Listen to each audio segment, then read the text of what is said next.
আমরা নিজেকে সবচেয়ে ধার্মিক মনে করি, অথচ নিয়মিত অন্যের সমালোচনা এবং গীবত করে থাকি।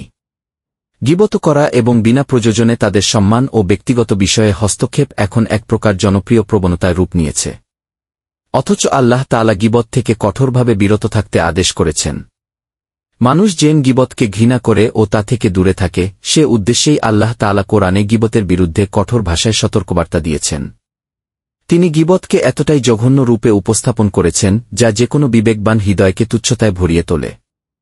তিনি বলেন, তোমরা একে অপরের যেন গীবত না করো।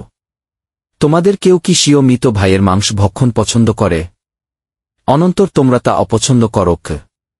সূরা আল হুজুরাত আয়াত ১-২। কুরআন ও হাদিস শুনে সবার মাঝে প্রচার করে বেশি বেশি সোয়াব পেতে চ্যানেলটি সাবস্ক্রাইব করে লাইক দিয়ে সবার সাথে শেয়ার করুন। আল্লাহ আমাদের কবুল করুন। আমিন।